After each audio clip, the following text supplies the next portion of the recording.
Welcome to the first edition of our podcast, where we're going to have candid conversations with India's finest in sports. Today, we are starting off with a bang. We have the only Indian to hold the world number one rank in men's singles badminton, a former winner of 6 Super Series titles, which is also the most by an Indian in men's singles, and he's also an absolute joy to watch on court. He's perhaps, by sheer numbers, India's finest ever men's singles badminton player in history, and we are so thankful to have him. So Srikanth, thank you so much for joining us today. Thank you for having me. And a real absolute pleasure. All right. So Srikanth, I'm going to go, down memory lane, right? Right to a childhood perhaps. So any early memories of when the first time you were brought to a badminton court and your early memories with the game? I first went to a badminton court when I was maybe 7, so back in 2000. That is when my brother started playing first. So I used to go with him, and dad also used to play. So I used to go with both of them to the stadium, but never thought I will really take up the sport professionally. But those are my very first memories of actually going to a badminton court. And again, 2001 is when Gopi sir won the All England, and when he came to the Guntur, they felicitated him, and I was there. So that is another memory that is always there with me. So you just started just for the sake of exercise or as a hobby, or was it very focused in terms of maybe getting into a career? No, even initially, I think also the first maybe 3 years or 4 years, it wasn't really too professional. I just wanted to go there with my dad and my brother. That's it. There wasn't any plan of action then. Okay, that's nice. So when we are talking about other players, like to me, most of them are known faces because we all played in Hyderabad. So since you are not somebody who played in Hyderabad from day one, I think I heard a lot about you once I stopped playing, but the first time I think I saw you play was in Mangalgiri State. I happened to be there and you won the state tournament, and those were the early days where you were getting into your prime. Or when was it, do you think, that you could, you had it in you, that you were feeling that you could go to a big stage and perform at the highest level of the sport? So before I even knew that I could do it, I was training, and then I was able to win tournaments. I was representing India. All those years, I first represented India in 2008, so sub-junior ABC. Then I again played for India in 2010, I think, 10, 11, all those junior ABCs and World Junior, Commonwealth Games, all of it. All those years when I was representing India, I wanted to, just train hard, do well, just like anybody else, any, say, 17, 18-year-old. I want to do well. But in 2014 is when when it just hit me, and I, told myself that I have to do something for myself. And so I would say more than I got to know that I have something in me which is natural, which I don't believe, because it's all hard work. I don't think anybody really gets anything naturally. It's all hard work. But that moment in 2014, I feel, is what really changed me and changed the way I approach sport. So 2014, you took it seriously and won the China Open against Lin. No, I'm kidding. We'll get, No, I would not say I took it seriously, but it's more when I had kind of an illness and I was in hospital before that Commonwealth Games. I was in ICU for a couple of days. Mm-hmm. And when I was in ICU, I realized that I haven't done anything. I won a couple of international tournaments by then, 2012, 2013, I won a few tournaments, but I didn't really make a big name for myself then, and I felt like I didn't win anything big. And then when I was in ICU, I was unconscious for 2 days, and then when I woke up, that is when I really realized that I haven't done anything. If anything could have happened to me 2 days before, it's like nobody. So that moment really hit me. And that's a tale of so much mental fortitude, right? Like so much of this game is mental, and of course a lot of it is physical. And I mean, of course, I'm not professional, so I don't understand what it takes on a personal level, but I do believe that it takes a lot of training and a lot of physical effort, and there's a lot of background work that happens off the court to get you ready for tournaments. So what does a typical day of training look for you during season when there's a bunch of tournaments, and how does the off season or off period look for you in terms of a schedule? So any time during a year, whenever we don't have tournaments for about 6 weeks or 8 weeks, that period of 6 weeks is considered as off training. So during that time, we will mostly focus on improvements, be it the physical fitness or any strokes or accuracy, um, power of the smash or whatever. But we sometimes have like a time in between tournaments where we will only have 2 weeks before tournaments or 3 weeks before two tournaments. That is when we more or less work on being maintaining whatever we've gained during the off season. So we might do 3 sessions during the off season. We might really try and push ourselves. But in between tournaments, during those 2-3 weeks, whenever we get, we try and maintain. We try and be fit for the tournament. We try and be injury free. More or less, it'll be more about conditioning more than really improving anything. It'll be more about maintaining it. Okay. And as a follow up to that, this obviously takes a lot of discipline, not only in terms of training, but of course in terms of diet and your other lifestyle, right? What proportion do you think contributes to success? What part of it is pure skill and talent, and how much of it is really discipline, focus, and staying consistent with the schedule? See, with my experience, I feel there is no such thing as skill. So nothing comes naturally. You will have to work hard. The more you work on something, the better you get at it. And after a while, when you keep playing a particular stroke really well, people start to say it's natural. You've got it naturally. So, but people don't really go back and try to understand how many hours of work you've put in to really master that particular shot. So I feel it's more or less, it's more about hard work, more consistency, and probably 10-15% skill. Okay. During your formative years, whom do you think was the coach who coached you during your formation years, like when you started? And was there anybody who identified the talent and spotted you, or just it was something like it went with the flow? No, there were a few people who really kind of who had gotten quite a lot of changes in my career. So one is obviously there used to be a coach in Guntur called Prem.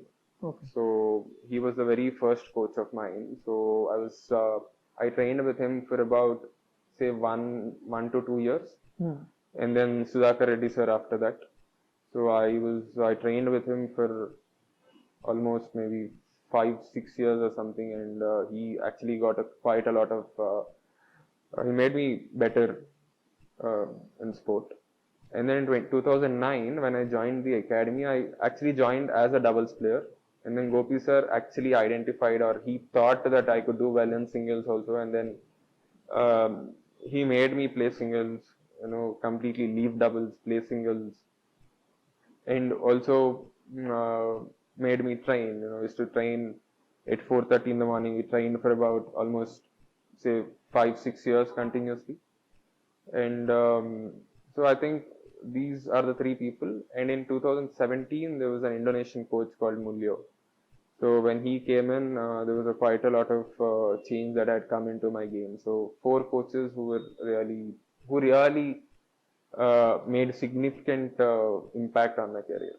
So you feel that the arrival of Mulyo to India actually changed the singles in the country, because most of you, the whole group which was there that time, let it be you, let it be Sai, let it be Pranoy, all of you started performing much better than how Indians used to perform in the previous generation, like when Kashyap was doing good earlier as a senior to you, but after that, when you people were there, that was means maybe you peaked at that time, or maybe it was like a coincidence, Mulyo coming and you people peaking up.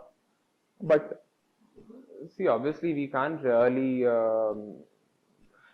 Mulyo is somebody who made Tawfiq the world champion, the Olympic champion, Asian Games champion, whatever. So he really understands the sport well. And so I won tournaments before Mulyo had come to India, but after Mulyo had come, so there was consistency in my performance. So initially, I used to win a tournament. So I won in November. I won China Open, and then I didn't win anything till April when I won India Open. So there was some gap in between, my wins. But in the 2017 when Mulyo had come, so I could consistently win tournaments. So, and also is very experienced. He made somebody a world champion, Olympic champion. So he definitely has the experience. So, I feel he's very good. But I always heard that his training programs were comparatively the toughest compared to many other coaches. Yeah, so he really relies quite a lot on off-court training. So his programs used to be very tough. And also I was very young. I was only 23, 24 at that time. So it didn't really matter to me, however tough the program was.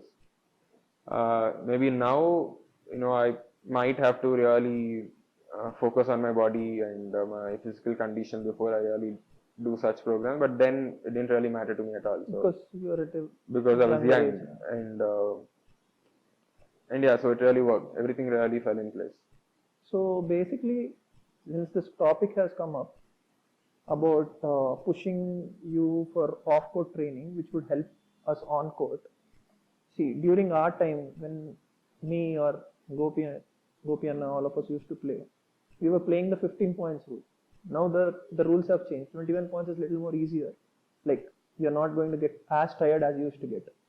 So even today, little bit whatever we play, we can manage because of the pedigree we had from our physical fitness for a 15-point game, right? But now the kids, what we watch of them and their parents or whatever, the new generation kids, they are mostly focused on-court practice than off-court. So how should, means being an experienced player and you played the level, you've seen everything, what would you tell them that how should they manage their fitness? Because nobody believes in fitness. They try to skip their sessions or they don't want to do a lot of fitness, but they want to spend a lot of time on court. Definitely when you're doing an off-court training like sprints or like agility or endurance, this is definitely going to help. It will definitely reflect on your game on court. But it's become a fad that, the more sessions they do on court, it's going to help them for tournaments or the more matches they play. So how would you explain this? I feel it has to be a call taken by their coach. I don't think players really should decide on what should be done when, especially when they're very young, when they're really starting their career. I think coach has to really take the call. And one more thing is again, just about what I already said, the off-season training and the on-season, during tournaments, in between tournaments training. Off-season you really have to push yourself, and that is what will help you last, during the match. And initially, when 15 points, when they were thinking of changing that to 21 points, they thought that 15 points is probably taking the matches to 1 hour, 1.5 hours. More often than not, and they wanted to make the matches shorter, so they tried to get in this 21 points game. So initially, I think the first few years the matches were probably finishing off in say 30-40 minutes, but now more often than not the matches are going up till 1 hour 10 minutes, 1 hour 20 minutes. There were matches that touched 100 minutes. So I feel everyone really understood how to play, and for any player to really be on court, be able to sustain that level, that pressure, and play it his or her best for 100 minutes, they really have to be physically very strong. And again, it all comes down to that off-court training. So on-court is obviously important. You really so what I feel is both the off-court and the on-court has to go hand in hand. You know, if you are extremely fit but you can't hit a smash, then it doesn't make any sense.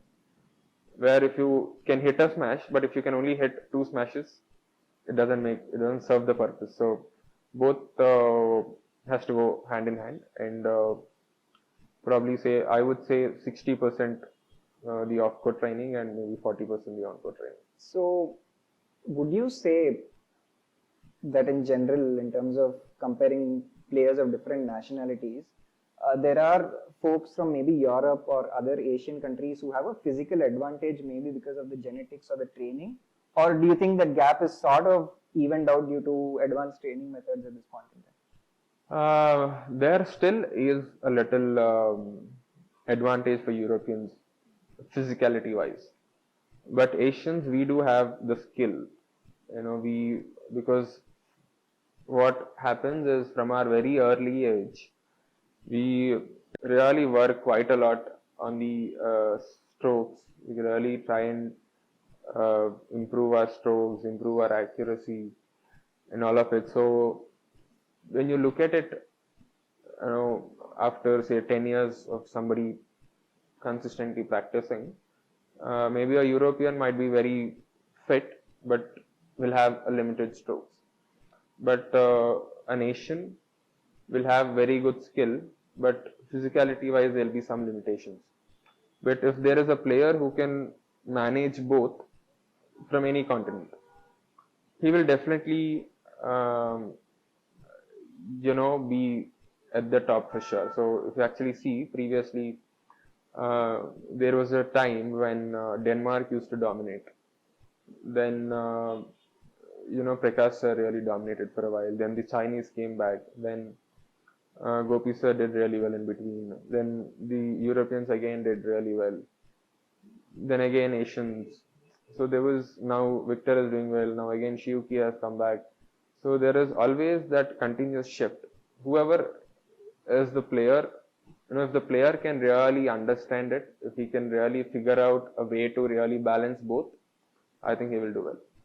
And to what extent do you think outside the court analysis, be it video analysis or anything else that the backroom coaching staff do, has that permeated Indian badminton to a great extent, or are we still missing that at this point in time? I feel, say if you compare it with what we've had 5 years back, we've definitely come a long way for sure. But there's still quite a long way to go, and I feel Europeans are very good at really analyzing the match and all of it. So at least Indians, we don't really do so much is what I feel. Europeans do it really well. Say maybe Chinese do it really well. And also we've come to a point where strategy is extremely important. So the match analysis are very important. Okay. So when we start playing badminton in a professional level at a younger age, say like under 13, under 15, under 19, 17, 19, usually we start playing all the 3 events. And then by the time we come to under 19 stage, we'll know which event you're playing better and we shift to that event. And usually if you're not performing, see for me especially, the experience is that I was never good at singles. I never used to qualify. But I used to do good at doubles, and I used to always feel that okay, I should move to doubles, and I took up doubles as a profession. But for you it was the other way around, right? You were doing very good at doubles, and singles you were an average going player. But how did the drift happen, from a doubles player into the making of a singles player? So when I joined academy in 2009, I was 16. So I joined so I was probably say 4 or 5 in doubles in India. So when I joined academy in 2009, I joined saying I want to play doubles because I was probably top 6 or top 5 in Indian rankings. Um, and I used to maybe qualify and lose in the first 2 rounds or maybe max quarterfinals in singles. But I used to play semi-finals consistently in doubles. But then, and after I joined, Gopi sir really wanted me to focus on singles also. So he made me train for singles also and doubles also. There used to be an Indonesian coach at that time, and he used to take care of the doubles, and Gopi sir used to take care of the singles. So every morning when I go to the session, uh, till I talk to both the coaches, I don't really know, what I am doing in that session. So every time I go there for the session, both the coaches would decide, and one of them used to get me. So if the Indonesian gets, then I'll train for doubles. If Gopi sir gets, I have to train for singles. So it used to be very tricky and very funny also. Now when I think of it, it is very funny, but he really made sure that I also equally trained for singles, and 1 year later I could actually do well. I won some junior rankings. I won. I used to play finals very consistently. I used to play finals in all 3 events: singles, doubles, mixed doubles. I used to win doubles and mixed for sure, and I used to sometimes win singles, but sometimes lose in singles also. But immediately after juniors is when he actually told me that you really have to focus on singles and stop playing doubles and mixed. And within we've trained for about 3-4 months or something, and then after that, when I played a tournament, international tournament in seniors, I won that tournament, and that tournament really gave me quite a lot of confidence also. So everything changed after the tournament. So coming back to this point now, from all the coaches you have trained with, the only thing I always hear is that your dedication towards the coach is 100%. Means whatever they say, you're a coach's man. So whatever they say, you blindly follow. That's what we have heard from most of the coaches when we speak to them. But again, going back to when you started playing at the highest level, we had a very few coaches in the country, and we didn't have that, those many coaches or academies to shift very quickly. Now times have changed, and now, people are expecting quick results, and the dominance or the targets the coaches have been given from the students or the parents at the younger age is about quick results or whatever, where when they are not satisfied with the result, immediately, like in 2-3 months, they change coaches or something of that sort. So what do you think, means what should be the ideal time, and how should they should they give everything, put their career in the hands of the coach, or should they, there is some timeline which you should give a coach to continue playing with him? So with my experience, I feel that as a player, you actually know only about 10%, especially when you are at a very young age, really starting, or when you are just starting to play international tournaments.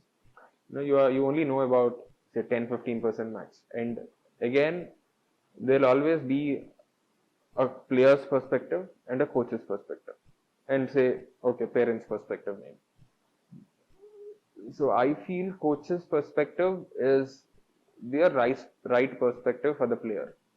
So as a player, I might think that I'm not good at doing something, but coach might think exactly opposite. But I strongly believe that is right, not the player, not what player is thinking. So I feel you have to give some time. So I've seen quite a lot of players really shifting coach, like going to different academies, shifting places every 3 months or every 6 months.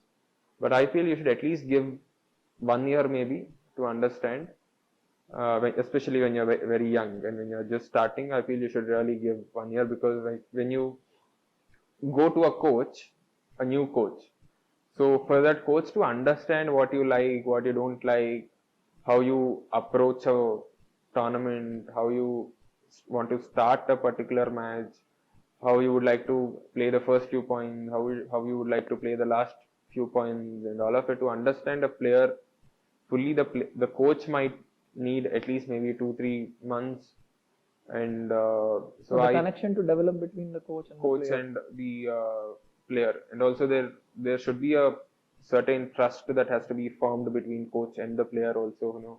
When you are, say, playing a tournament, say a first round, say third set 18 all, when coach asks you to do something, you should be brave enough, or uh, you should have that trust in coach to be able to do that. If you don't have the trust in that coach, then you will not do it. Then what is the point of having a coach there if you are not trusting him? So for that trust to be, that bond to be formed, you at least have to give an year, is what I feel. So again, when we are speaking about this, I want to add something which is like, see, mom and dad never involved in your game on a day-to-day basis, and I know that it is typical from your parents that they never even wanted to watch your matches in the initial stage because they were so tensed. And back in the day, even for me, or till you were there, when you were playing, parents were not involved in the sport so much. They would leave it to us and on the coaches. So what do you feel that, as on today, there are a lot of parents, most of the parents want involvement towards the goals of the players is much more than the player himself. So how would you explain this? So I feel the times have changed for sure. There is a lot more awareness now. We have quite a lot of videos to look at. Everyone thinks it's like a the 3 easy steps to become a pro kind of a book. So you Google something, they'll give you 3 tips, and then you become a world champion. So it is not like that, and you can't really blame parents also, because they want the absolute best for their kids. But what I would really ask them to do, if they can, is to really put that trust in the coach. So I think, because the parents, again, if there are some parents who have already played the sport, if they know it in and out, if they are wanting to train their own kids, then it's a whole different scenario. But if there is a particular family where the dad or the mom is not really exposed to so much sport or badminton in general, I would really ask them to really talk to the coach, have some trust in that coach, and really leave their kid to that coach, so that the coach can really understand him and then train him, because it's not easy, and you don't really win tournaments or win titles in, say, 1-2 years. I started in 2000. I won my first sub junior in 2008, and then I represented India in 2008. Then again, I couldn't really, there weren't too many tournaments, so I couldn't really play. At that time, there were absolutely 0 tournaments, and you couldn't really go abroad by yourself and to play tournaments also. Now we have all the junior ranking also, internationals, so where you can go. But at that time, there weren't too many tournaments. So after 8 years, I actually had the chance to represent the country. And then again, 2 years, I couldn't really do anything, even though I was doing well here, but I couldn't really represent the country. And then 2010 is when I again played for India. And then 2014 is one year where people actually remember me. When I won the China Open is when people actually really started to talk about me. So even though I won few tournaments before, people don't really remember so much about them. So 2014 is what people actually talk. If you actually think, even if you actually take 2014 also, it's a 14-year process where I've continuously played for 14 years, and after that is when I could actually win a Super Series tournament. And I became world number 1 in 2018. So it's an 18-year long process before I actually became a world number 1. So it's not like everyone will take 18 years, but it might happen, is what I'm trying to say. So you have to be patient, and you have to have the trust in your coach. So actually, this takes me because I'm a very interesting topic, and it's a question to both of you actually, because you are involved in the game in terms of mentoring and of course, having achieved so much. Do you think this attitude of parents is coming in because of the money involved in badminton today? Do you think that is also a motivator at this point, that they think that their kids can make a ton of money at this point?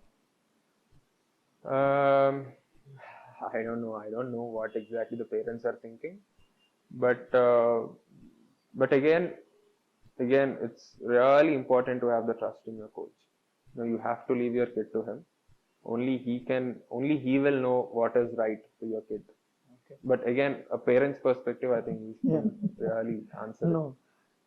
See, again, parents' perspective is like, if you take a better example of this, I think Sindhu is one example where her dad had played sport in a different level, the same level, being an Arjuna awardee or whatever, and the impact of, because he has knowledge about how she has to train and all that.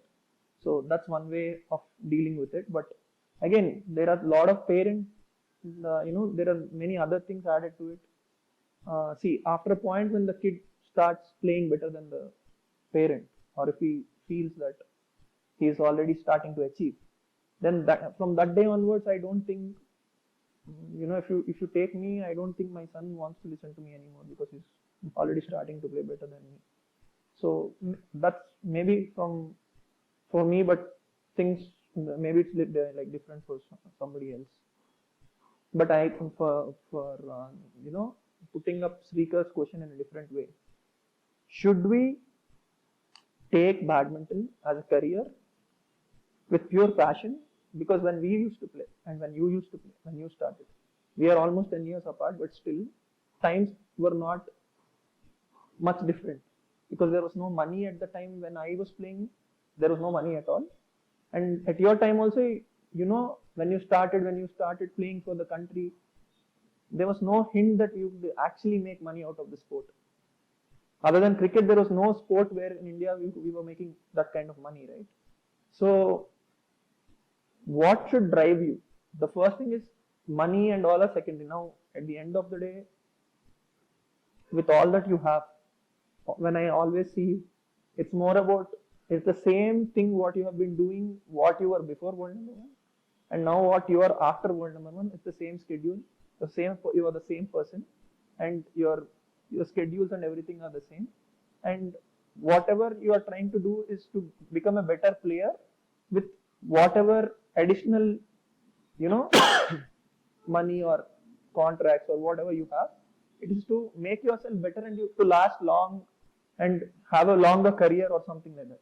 It's never like, there was never a conversation between us or with anybody when you talk about making money, or if you last long you can make more money, or not. There's nothing like, it's about hunger to perform. So is it the same, like, means the info to the next generation or the younger kids? I feel that is how it should be. If you really run behind money, it's not a 9 to 5 job where you go to an office, be there for 8 hours, and then come back, and at the end of the month you draw a salary. So it is something where you have to be very strong physically and mentally also to be able to take that pressure, that stress and everything.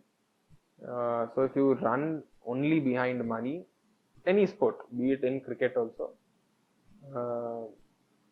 I don't think you will really see a big success. So if you are really passionate about what you do, is when you really succeed in it. And if you are the best in what you do, then you will automatically get the money. Money shouldn't be a prime driving factor, is what I feel. I feel you should really be very passionate about what you do. Yeah, it's something like money should run behind you, not you running behind. behind. So if you run behind money, then badminton is not your primary goal. Yeah, I feel it will run even faster. So you should really be passionate about what you do and really try, and if you really want to do well in sport, I feel that is what the only goal that you should have. And obviously, if you are really good at it, then everything else will really fall in place. So this is probably the one question that I was most excited about from the moment we knew that this interview was happening, right? Because I want to know everything about it. I'm sure the people listening want to know everything about this as well. It is the China Open 2014. As a follower of Indian badminton, I had to read that news article twice. I was in the US, I couldn't watch it live, but I had to read it 2 or 3 times to actually believe this happened. In 2014, beating Lin Dan in China, probably at his peak, was something unbelievable and unimaginable for us who've been following badminton, right? So, run me through everything. Like, when did you believe that you could actually win that tournament? And how did you feel at that moment getting on court with somebody probably you admired, while you were training as well? So that year was really an year that was like a make or break year for me, because I was in ICU. I couldn't really. I was unconscious for 2 days, and then I didn't really know what was happening.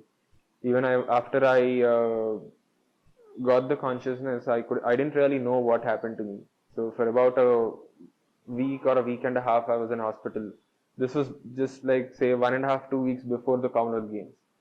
And then I went to the Commonwealth Games. I couldn't really perform.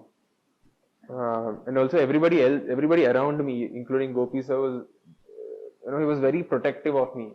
Even because he spoke to the doctor, only he knows what had happened to me. Even I don't know, my parents don't know. Nobody from my side actually knows what really happened to me. Only he knows what had happened to me.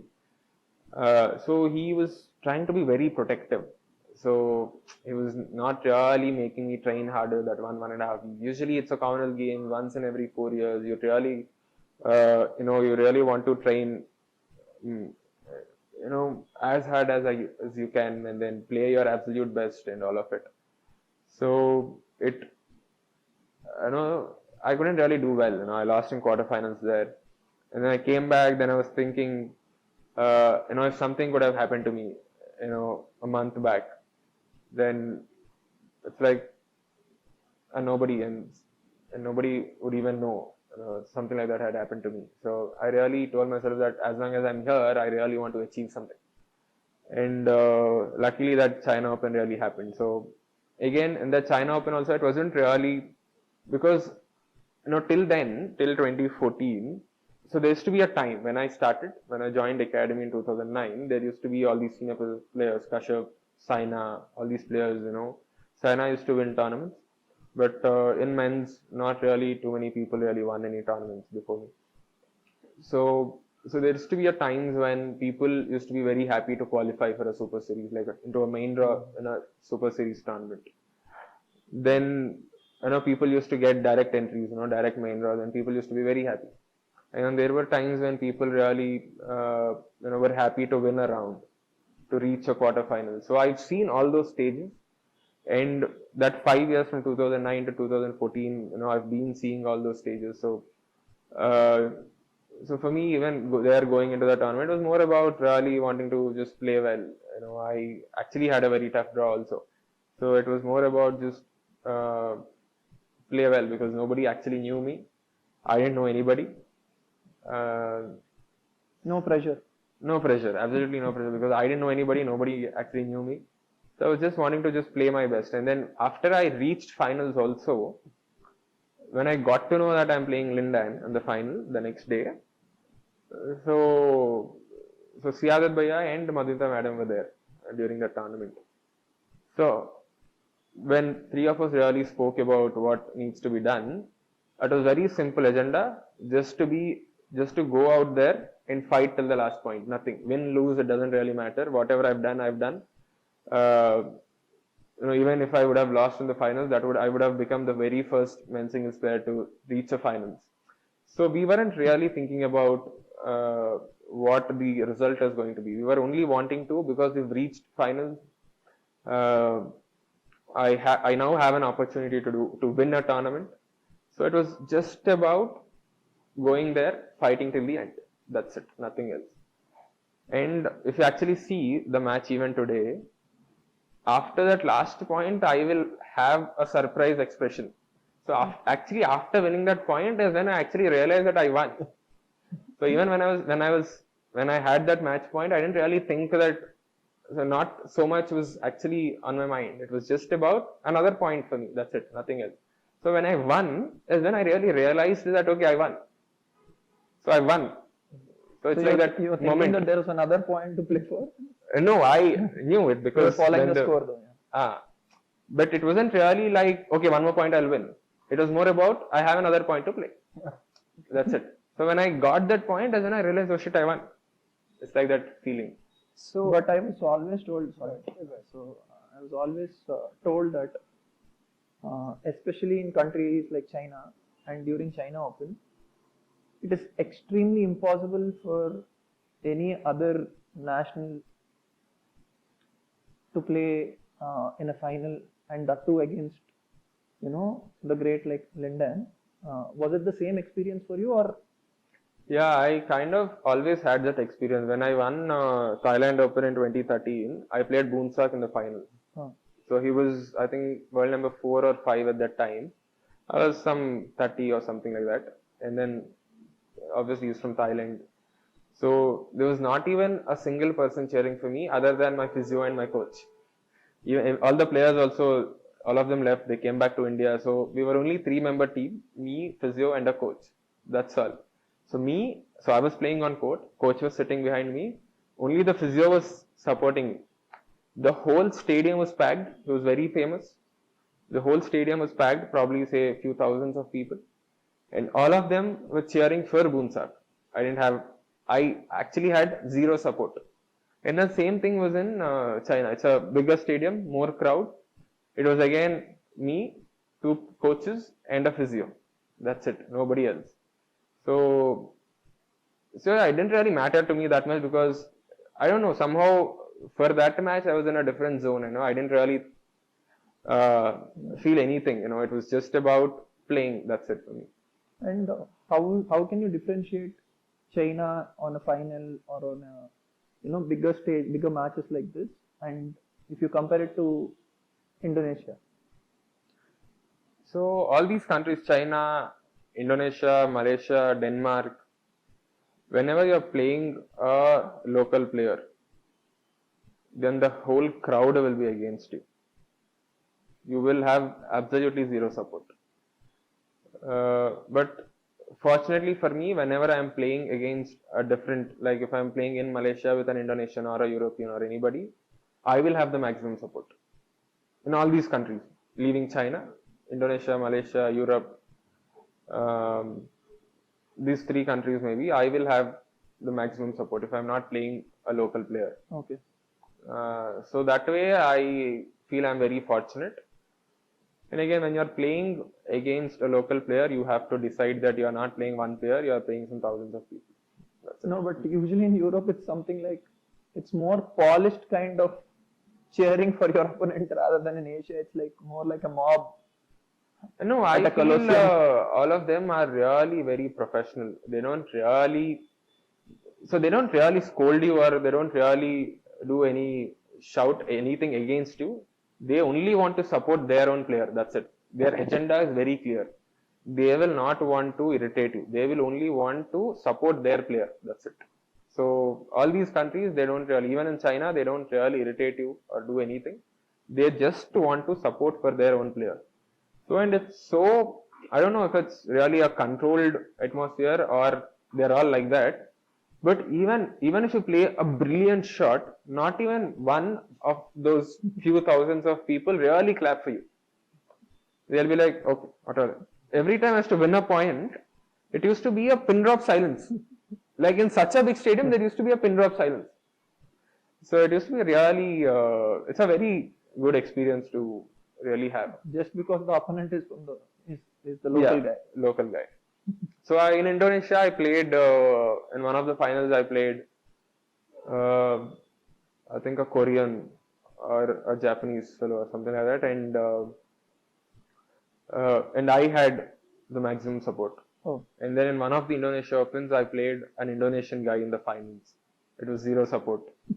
So they're very clear. They're very professional. They're very clear. They only want to support their own player. That's it. They will not irritate you. They will not do anything against you. It's only for them. It is just about encouraging their own player. That's it. Just like how they do for us in India. Oh, India, we are very kind-hearted. We actually support. So in one of the tournaments in India, during one of the badminton leagues, I was actually playing Lee Chang Yeah. in Bombay. Watched that match. Yeah. I actually had zero support. I actually had zero support in Bombay. And if the same would have happened in Malaysia, it would have been the same. I would have had zero support. I played Victor in finals in Delhi. And I had probably say 40% people were supporting me, 60% were supporting Victor. Yeah. We are very kind-hearted people. We don't really care. So, but when it comes to the leagues, the whole local team, or they will support the team rather than. Yeah, I was representing Lucknow. He was representing Hyderabad, I think. Okay. So it didn't really matter. But they really wanted Lee Chang. That's it. Okay. So, considering the enormity of that moment, right, going back to the 2014 China Open, once that was done and once the dust settled and you realized what you did you feel like, okay, my life is going to change now? Now it's a whole different ball game, or were you still, all right, I just need to go back and train and continue doing my stuff? So I was asked this question for next 6 months after I won the China Open, and I repeatedly said the same thing. I didn't really see any change because I still used to go train the same way. I used to still wake up at 4, do the 4:30 sessions. I did everything that I was doing before China Open, even after China Open. So my life didn't really change. But coming back to that, see now, say we are talking about China Open, right? So after China Open and before China Open, what being a player, what I could know is that the whole country now or the world knows you, that you have already achieved, and from next day on, what you were before China Open and what you are after, I feel that there will be a lot of change, like not in your personal training program or anything. I just want to put it this way, that before it's like, say we are today is a Saturday and you have an off session and you just chill at home or do some recovery or something like that, be with family. If you don't feel like you're too stressed out, you can just relax. But after this, there is even now lot of commitments, like interviews, endorsement, or promotions and all this. How are you going to manage this? Because see, at times maybe you're like, see, today we are doing on a Saturday evening because it's an off, but morning you would have pushed yourself. Say it's a day where you pushed yourself a lot, and evening you don't feel like it, but there's a commitment you have to fulfill no matter what. So how would you handle this kind of situation? So usually so these are the small things that, these are the changes that I really saw after China Open. But again, I always try to, do the training throughout the week and do something on Sunday. Yeah. Because it's a full rest day. So I try and put something in the afternoons or in the evenings or something like that, early evenings or something like that. And during the week, I don't really do any of these, any interviews or any brand related stuff. I don't really do anything, absolutely nothing. On Sundays or Saturdays, sometimes I do, or because these are something that you have to do. Since like for last 10 years, I've really made sure I've not skipped a session. I really made sure that even if I have to go somewhere on Saturday, I used to do an early session, finish it, and then go somewhere else. And most of the times it didn't happen, but I always try to schedule everything in Hyderabad so that I don't really have to travel so much. But sometimes it doesn't really happen, so I actually traveled, but I always tried. My first priority would always used to be Hyderabad because I don't really have to travel. So, but these are few things that you will have to manage, but you have to manage in such a way where you don't really skip sessions. Yeah, you should get enough rest. Yeah. So, for example, when we went for your doctorate, so there was this bed where still we had time for us to receive his award and all that. So in the meantime, he was taking a nap, and all of us were talking. I was tired. So that's how I feel. Probably you're trying to catch up with your sleep and recovery. And Yeah, all so one advantage that I have is I can sleep anywhere. So, when I'm traveling, when I'm sitting anywhere, sofas, car, whatever it is, I can sleep. So flights also I sleep. So that is an advantage that I have. So even when I'm traveling, when I really have to take a flight, so I just sleep on the flight. So it'll be like a nap, like a proper nap. So at least I'll be recovered. I'll not be I really think a tired. lot of people would have taken selfies of yours when you were asleep on the flight. Those things don't really happen to a badminton player. It's okay. So, look, of course, the big moment was world number one. This was men's singles, right? Always means a lot, right? And as a general lover of badminton, that was a happy day for all of us, right? Like there was an Indian men's singles player who was world number one at that point, the best in the world. Where were you when that happened? I know that you probably would have realized that it's going to happen soon based on your performance. But during that actual moment, who were you with? What were your feelings, and what is the atmosphere in the academy? Because you were telling me that it was from a situation where people were happy to qualify for a super series to have a world number one training with them. So what is the entire atmosphere of the family, the academy, the general ecosystem? So again, when I like how I said, like how people were thinking about really being happy with qualifying and everything, the same way I used to really think. So previously on our BWF website, on the homepage, they used to put top eight names of each category, each event. So there's, and when you click on it, it'll show you the top 25. So initially, my aim was to get into the top 25, so that I can see my name. Every time I click, I don't really have to go down, whatever different pages to see my name. I really wanted to be in that first page. Then I wanted to be in that home page. So I wanted my name to be there, so top 8. So slowly I got to top 8, then 4, then 1, and I knew it like 2-3 weeks before that happened. I got to know. And again, I was in, I think, Australia during that time for a Commonwealth Games. So day before that is when I beat Changwei and Indian team won. It's a mixed team event. So we won gold for the very first time. So, and then the next day this happened. So all of us were very happy, and most of the people really thought because I beat Changwei, I became world number one. So they didn't really know. It was a team event. That doesn't really count for the rankings. So yeah, it was funny at that time, but again, to actually see my name there, I was very happy, extremely happy, because as a player, I always dreamt of being there. So when it happened, I actually was very happy. I knew I'll be probably say in a couple of weeks' time, and I was happy. But to actually see my name there really gave me a lot different feeling. And what was the reaction of your coaches? Such a long journey, Gopi sir, Siadat Bhaiya, all of these guys, to actually have realized that dream. The academy was set up essentially for this, and it finally happened. So what was their reaction at that point? So Gopi sir was there, Siadat Bhaiya was there. So both of them were really happy. So when this whole 2014 China Open and all of it happened, by that December I became world number 4 or something, 4 or 5. And when every Tuesday our rankings get updated.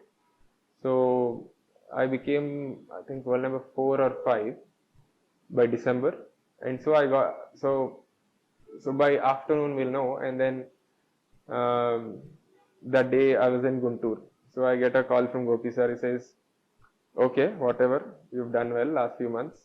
Okay, you've been world number 4, world number 4, 5, whatever. I'm happy for you, but there are few more rankings above you, so you can't really be satisfied with what you've achieved." And then again, to actually go that maybe another level, it took me another 4 years. But yeah, obviously all of us were very happy, because it was something that none of us really believed was achievable. At one point, say, when I started in 2010, nobody really thought it was achievable. Even in 14, 15, 16, nobody really thought it was achievable. It was a dream for everybody, Yeah. for any badminton player to reach there. Right? Yeah, so it was really, really a very happy moment.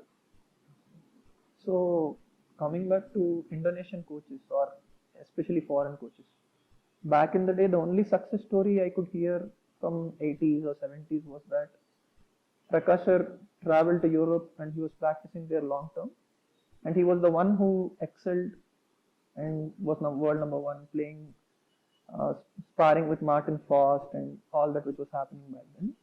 Then after that, many other players went abroad. So I have known stories because when we were playing, me, Gopi, and all of us, when we used to talk when we were playing, it didn't really work for him when he traveled abroad to train. When he did his best when he was training here, and many other players like of my age like Chetan, Arvind, or Anup, all these players went abroad for a good chunk of time, like 6 months or 1 year, to train in Europe or maybe in Indonesia somewhere, but they never excelled so much. But when the trend changed and when the foreign coaches coming to India and training the Indian team or the Indian players, what impact do you think they got a considerable change in us to achieve these higher goals like becoming world number one? Now, since Satvik Chirag also have achieved, like say Matthias Bo is there, Mulio is there. So first of all, I feel there is no particular formula as such, where it's not like because Prakash sir went to Denmark and he became world number one. It's not like any player can go to Denmark and become world number one. So it really suited him. So it worked for him. So you really have to understand what works for you and try and do it. And again, with the foreign coaches coming in and really helping, I feel it all started after, say, 2010 or 2012, when Saina won the Olympic medal. Badminton really came, people started to notice badminton players, people started to understand what badminton is, they started to really think that badminton is a sport where we can actually win medals at the Olympics. So, for all of this, I feel the right infrastructure was a very key in really bringing these results. So, I think this Gopichand Academy here or the KBA that used to be there, Prakash sir, these were such centers, 15 years back, which really got quite a lot of change into the sport. Because before that, say before this academy was built in 2006 or 2007, even if you would have got a foreign coach, say even if you could have gotten a Chinese coach, where can he coach a player? When you don't have shuttles, when you don't have proper facilities, where can he coach? So without the facilities, I don't think it is possible for anybody to coach any player, however potential that player has.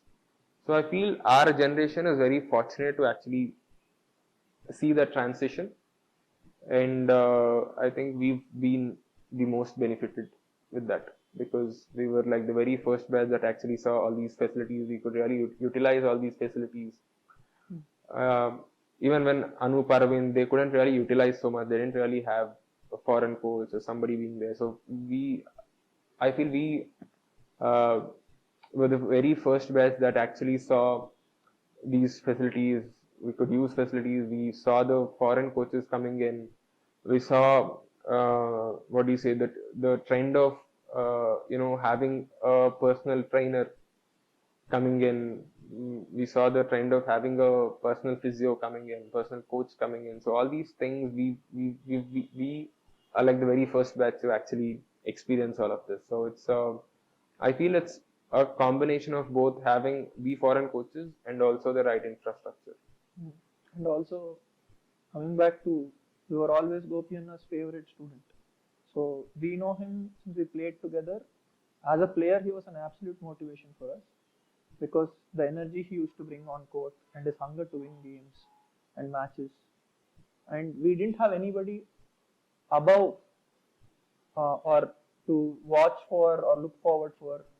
So we used to wait for his matches to start when we go for tournaments. Even domestic, after he won All England, we used to go and cheer for him during all his matches in Lucknow, Syed Modi, where he won when he was sick. He could win.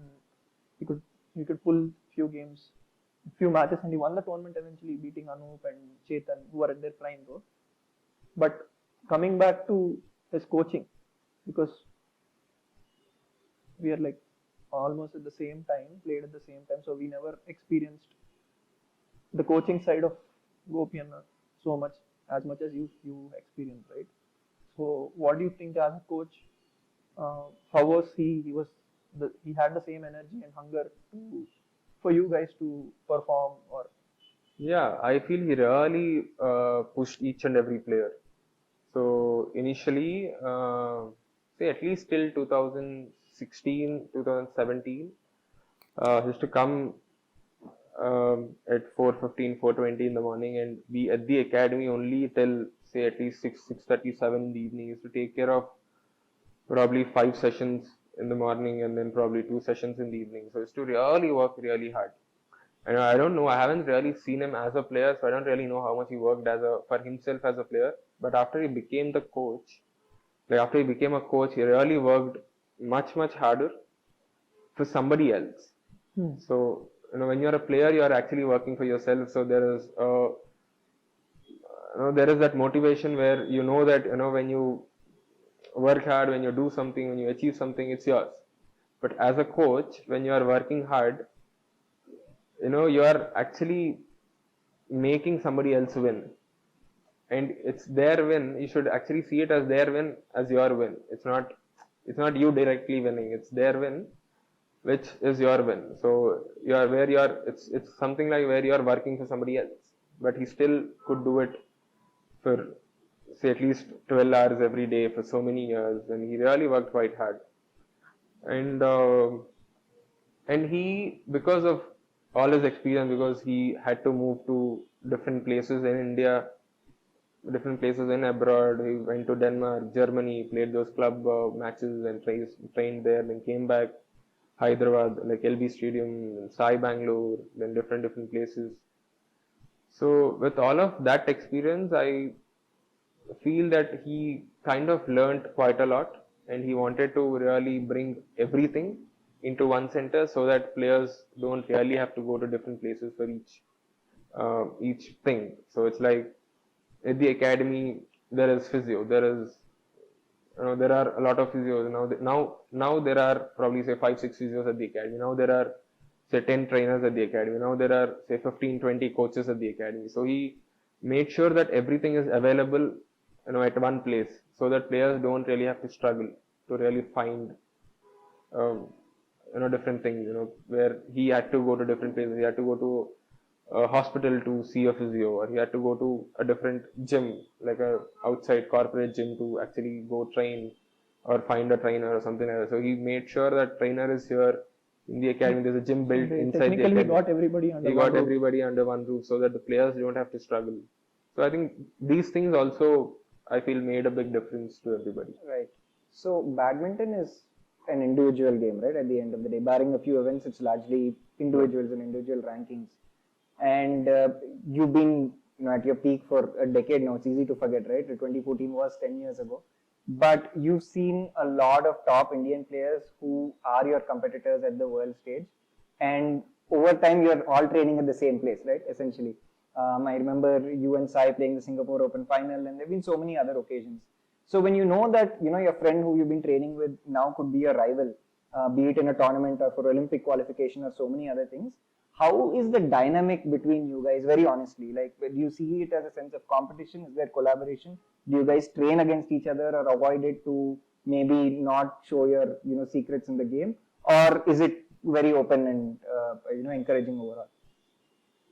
See, especially for me, I look at it as an opportunity. So if say now today, if I'm playing say Pranay in the practice, so I take it as an opportunity to play a world top 10 player in the practice. So where else will you get to play a world top 10 player? In how many countries do you actually get to play a world top 10 player during a practice? So I always used to look at it like that. So because, and also the advantage or whatever it is I had is all these people are seniors. So always Kashyap, Guru, Sai, Pranay, all these are my seniors. So it was always easy for me to actually look at them and learn.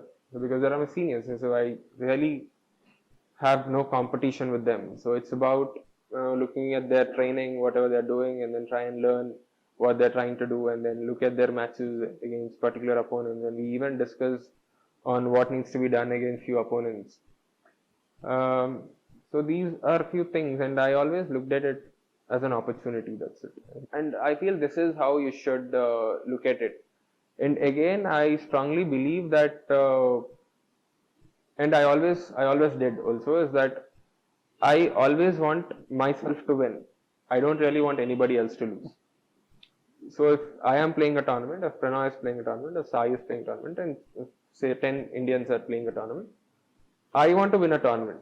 But I don't win. I want to win that particular tournament, but I don't want the other 9 people to lose that tournament. So I want to win. If I play well, I will win. If I lose, I obviously want another Indian to win. I don't want an outsider to win, and I don't want these people to lose. I want myself to win. That's it. I was very clear from the beginning that whatever it is, I want myself to win.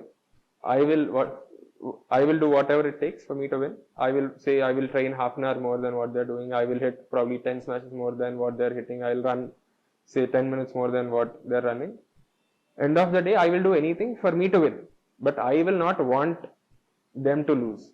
So that was very clear for me, and that is what I feel, everybody should look at it as, it's very easy that way is what I feel.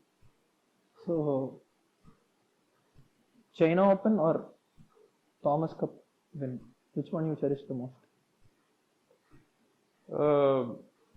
Both have their importance is what I feel in my career, because China Open is what put me on the world badminton map, and Thomas Cup is something which was again something where it was not one individual's performance, it was team's performance, and all of us really had to do it. And I've been part of so many Thomas Cups for the last 10-12 years. There were times when one particular player used to do well and then the others used to lose, or when the others did well, this particular player used to lose.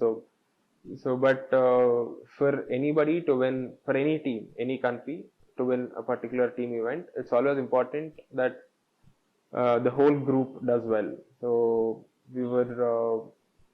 it was a different experience again. Individual events doesn't really give you so much happiness. Like, it gives you happiness, but it's all yours. You don't really, you are not really that happy when somebody else wins. You are happy, but you're not that happy. If you win, you are more happy. But Thomas Cup, during that event, I was more happy for somebody else's win than mine, because I couldn't really go on court and do anything. So I wanted them to win, and when they win, I'm very happy for their win. So it's a different experience. Once you do your job, you just relax and you cheer for your So it's a different experience. Individual events are a different experience. Team events are a different experience. All right, and I'm going to do a multiple choice as well, because now we are in that part of this interaction. So Lee Chong Wei, Lin Dan, Axelsen, Kento Momota. Who was the toughest opponent you faced, or was it somebody else?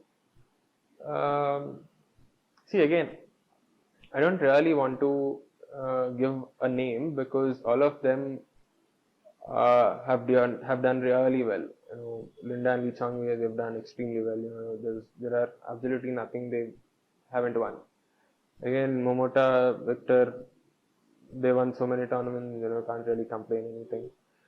So all 4 of them are very tough. On any given day, if I was at my best, I won. Even if I was, say, 5% below my best, I lost. So all of them were tough. All of them were great players. And between an Olympic gold and winning the All England, what is the biggest dream for a badminton player? I don't know what it is for a badminton player, but for me, it is Olympic gold, obviously. It's once in a 4 years. All England is another Super Series. I already have 6 of them, so it doesn't really matter to have 6 or 7. So for me, Olympic gold. Okay. So, have you seen any of your colleagues or friends, transform into from badminton to a corporate success? Ajay is somebody who recently Ajay Jairam. Oh, he retired and then went into ISB Yeah. and he worked for some corporate Corporates, yeah. company and now he's working for OGQ. So Yeah. that's one big shift. And finally he came back to the sport. Finally did everything and then came back and joined OGQ. So he is one person I feel, the first name that I got into my mind is Ajay. So, he's in OGQ, He's in OGQ now. Oh, so again, during our time, there was our senior called Srishel. He was at the top. He actually stopped playing and he cracked IAS. Oh. Yeah. There is Prahas again. Yeah. Prahas Prahas also. stopped after under 19. He's also doing corporate now. He's a CA. Yeah. So Yeah. And this takes me to the next section. Actually, it is of course our career guidance section. This is brought to you by Gradwine, India's finest career guidance platform, where all of you students and parents can turn to for career advice for students right from grade 9 onwards. And this is of course about a sporting career and the transition. So you've achieved tremendously, right? In badminton, you've reached the pinnacle of the sport. But along the way, you'd have seen, so many people who maybe had talent, did well, played the nationals, maybe a couple of international tournaments, and for whatever reasons they, faded away. So, what advice do you have for students, children, and parents diving into badminton as a career? Do you dive head on, or is it always good to have a backup plan in case things go wrong in terms of an injury or some other results? I would not say it as a backup plan, but I would say that it is always important to have some education to back your sport. So I feel people should really, if they are really passionate about the sport, I really want them to pursue it. But at the same time, I want them to study a little bit, at least, finish their degree or whatever, a little bit, whatever that is basic. If they can do it, it doesn't really have to be engineers or doctors. If they can really do a simple degree also is fine. But I feel it is really good to study because it will also give you a different perspective to life. So this, I wouldn't say fad, but there has been a trend where students are dropping out of school, in classes 9, 10, 11, 12 to continue training. Do you think that's a little bit of a risk which you don't recommend? See, if they're really very passionate, I don't really want them to not pursue it. But at the same time, I want them to at least,